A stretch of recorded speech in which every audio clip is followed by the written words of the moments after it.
His mother called him a monster. Nature had begun but never finished. His grandmother said he was a disgrace. His uncle Augustus kept him hidden from the public, embarrassed that something like this existed in the imperial family. He walked with a limp. He stammered so badly that senators left the room rather than listen to him speak. His head shook constantly. He drooled. Every male in his family was hunted, executed, or driven to suicide. Claudius alone was left alive. For 50 years, everyone assumed they knew why.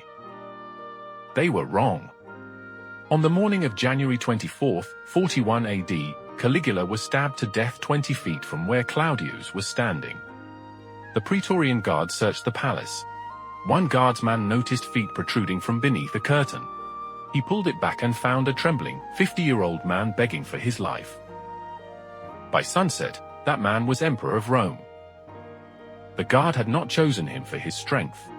They chose him because they needed a puppet. A placeholder. A weak, broken man they could control while they consolidated their own power. But here is what none of them knew. While his family was murdering each other, Claudius was reading. While Tiberius was executing senators, Claudius was writing. While Caligula was declaring himself a god, Claudius was studying Roman law, Roman history, Roman administration. He had written 20 books. Histories of the Etruscans and the Carthaginians that scholars would reference for centuries. He spoke and wrote fluent Greek. He knew the Roman legal code better than any senator alive. And now, for the first time in his 50 years, he had power. There is a question historians have argued for 2,000 years. Was Claudius actually disabled? Modern scholars, including some of the most respected ancient historians alive, have proposed something extraordinary. That Claudius may have performed his condition, exaggerated the stammer, amplified the limp, played the fool, deliberately, consciously, strategically, because a man everyone believes is an idiot is a man no one bothers to kill. Think about what that means. Every other male in his family was eliminated. Germanicus, dead. Drusus, poisoned. The sons of Sejanus, executed. The sons of Agrippina, exiled, executed, broken. Claudius, untouched. We cannot prove the performance theory. But we can say this. The man everyone called an idiot wrote 20 books, conquered Britain, reformed the Roman legal system, and ruled for 13 years. Make of that what you will. The Senate expected nothing. What they got was the most administratively competent emperor since Augustus. Claudius's first acts were not what Rome expected from a fool. He did not execute his enemies. He burned the records. Every document, every informer's report, every accusation filed under Caligula, burned. He declared a general amnesty. He reinstated senators Caligula had exiled. He banned the treason trials that had consumed Rome for 30 years. Then he went to work.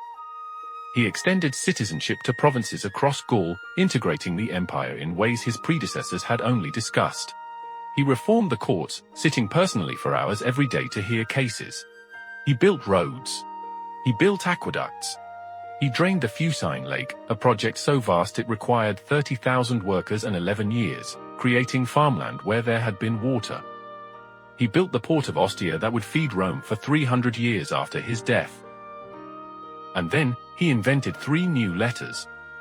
Claudius believed the Latin alphabet had gaps. He designed 3 new characters, lobbied the Senate, and forced them into official use by imperial decree. Every document, every inscription, every legal record in the empire written with Claudius's letters. When he died, the Senate erased them. Everyone. The emperor who rewrote the Roman alphabet erased from the Roman alphabet.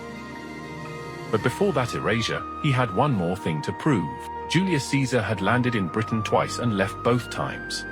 Augustus had planned the invasion 3 times and cancelled each one. For 100 years, Britain had remained Rome's great unfinished business. In 43 AD, 2 years into his reign, Claudius finished it. 40,000 men. For legions. Across the channel in the largest amphibious operation Rome had ever attempted. The legions landed, pushed inland, broke the primary British resistance, and within months had the capital. Then Claudius did something extraordinary. He came himself. The stammering, limping emperor, the man his family had kept hidden from the public, crossed the sea, rode into the captured British capital, and received the surrender of 11 British kings. He had brought war elephants, animals the Britons had never seen, marching through conquered territory with the Roman legions behind them. He stayed 16 days. 16 days to do what Caesar and Augustus could not. He returned to Rome and was awarded a triumph, the greatest military honor in the Roman world. His son was named Britannicus. The fool had conquered what gods could not. But while Claudius was building an empire at the edges of the world, someone was destroying his at the center. In 48 AD, while Claudius was away from Rome, his wife held a wedding ceremony. She wore the veil. She signed the marriage contract. She consummated the union that same night. The groom was not Claudius. Messalina, Empress of Rome, mother of Claudius's children, had publicly married a senator named Gaius Silius while her husband was still alive, still emperor, still legally her spouse. This was not an affair. This was a formal Roman wedding. With witnesses. With priests. With a banquet. Ancient sources say she transferred the imperial furniture to her new husband's house. When Claudius received the news, he asked his advisors 3 times whether he was still emperor. He genuinely didn't know.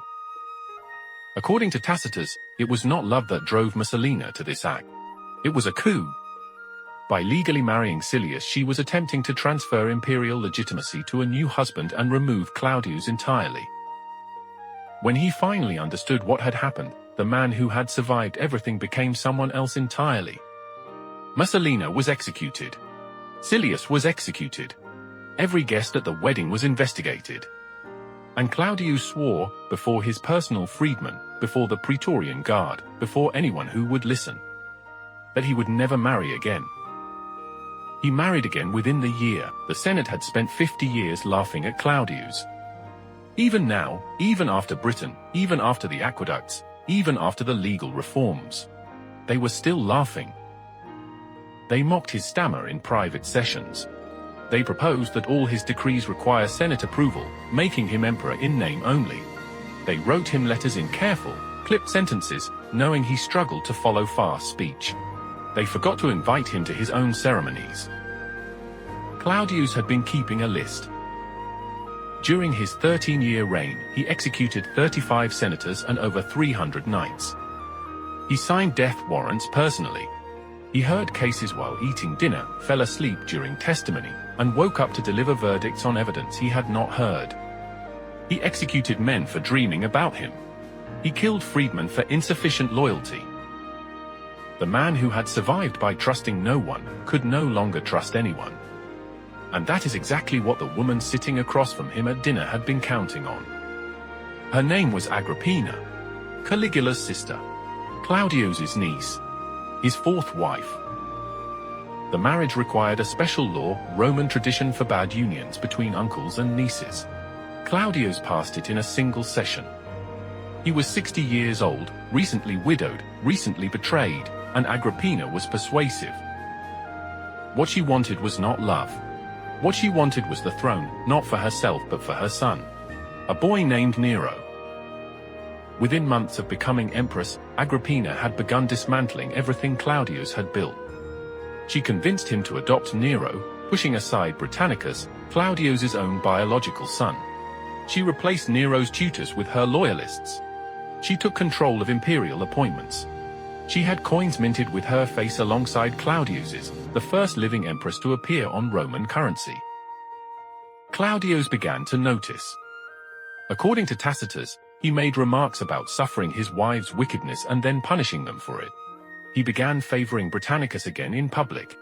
He told people who reported to Agrippina, that Britannicus was growing up well. Agrippina heard every word. In October of 54 AD, Claudius attended a private dinner. Agrippina had arranged the menu personally. His favorite dish was mushrooms. Here is the question no ancient source answers clearly. Did Claudius know? He had watched Tiberius sign the death warrants of men who trusted him. He had watched Caligula destroy everyone who loved him. He had spent 50 years studying what Rome did to people who let their guard down. And yet he married Agrippina. And yet he adopted her son.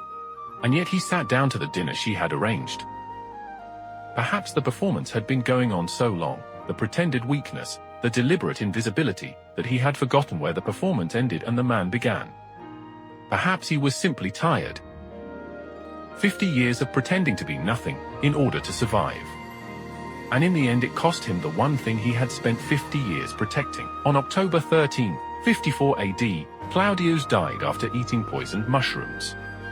The ancient sources broadly agree on this, though they disagree on the details.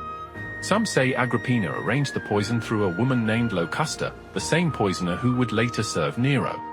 Some say the first dose made him ill but did not kill him fast enough. And that Agrippina had his doctor administer a second poison, disguised as medicine to help him vomit. Nero was 17 years old. He was emperor before the body was cold. Claudius was deified. Made a god by the Senate, the same Senate that had mocked him for 50 years. The same Nero who had replaced him immediately commissioned a piece of writing about his deification. The writer was Seneca, Claudius's own former advisor. He called it the Apocolus the pumpkinification of Claudius. A comedy, mocking the new god's stammer, his limp, his foolishness, distributed across Rome within months of his death. The man who had survived everything, survived Tiberius, survived Caligula, survived Messalina, survived the Senate's contempt, could not survive the one person he had chosen to trust. And Britannicus, Claudius's true heir, the son he had named after his greatest victory, was poisoned at Nero's dinner table less than a year later, in front of witnesses, while the Praetorian Guard watched and did nothing. Claudius had rebuilt the machine that killed his son. He just didn't know it yet when he sat down to dinner. Agrippina believed she would rule through Nero the way the Guard had tried to rule through Claudius. She had spent years positioning herself as the power behind the throne. She had no idea what she had created. What comes next is not an emperor who burned his city. It is an emperor who burned everything, including his mother. Rome's dark throne. Every empire has secrets.